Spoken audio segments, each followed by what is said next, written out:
All right, I do like this. I had it out in the garage and was busting a couple of lug nuts loose. It is pretty powerful. Battery came charged. You have some sockets, which is actually pretty nice. Just some normal size sockets. A little extension. Got a little clippy to put on there. I got to put on yet. I just got it. It was to replace the Milwaukee, and I think it'll do a perfectly fine job. That little hog ring right there, that is a little hard to get the sockets on and off, but it is really nice when you spin one of those, it doesn't come off. A charger, of course, full-size charger. It's not a little plug-in charger that you plug right into the battery. You hit the button and it tells you if you're charged up or not. Now, some might say I need 2 batteries. You don't generally need 2 batteries unless you're really doing a lot of work. But yeah, I like it. I would buy it again. How long is it going to last? Heck, I don't know. Maybe in a year or 2, I'll come back and do a video of how it's held up. But you can see the name right there. AVHRIT. I don't know how to pronounce that. But yeah, I like it, and I would definitely, if you're into light duty stuff, it might be a heavy duty unit, I don't know, again, just got it. Nice carrying case, which I won't use, but in other words, I'll take this and hang it out there so that I can grab it easy. I don't want to be opening up a tool. So yeah, I think that this is a perfectly great replacement because my son wanted his Milwaukee Thunder Lips or whatever the hell the thing's called. Milwaukee Fuel. And this is a great replacement.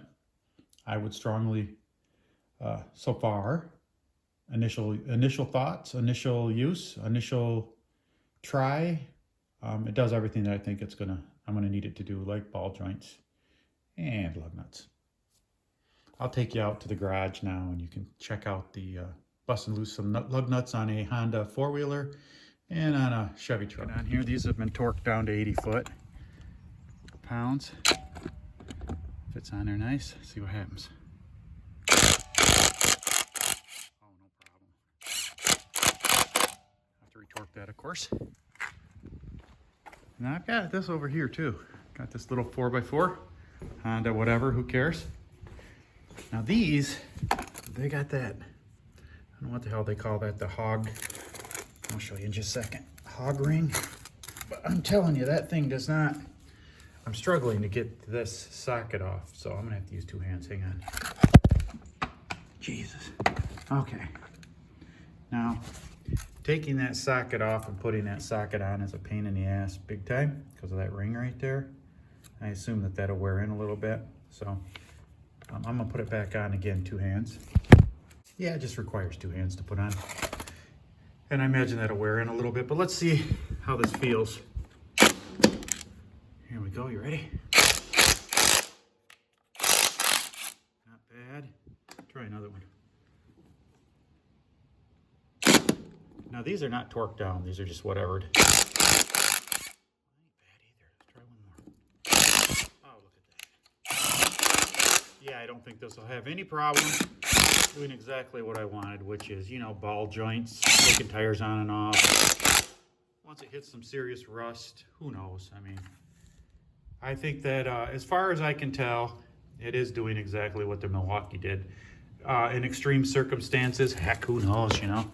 But if it gets too crazy, I come out and grab this hog. That baby right there is a thumper. That can really turn some big nuts.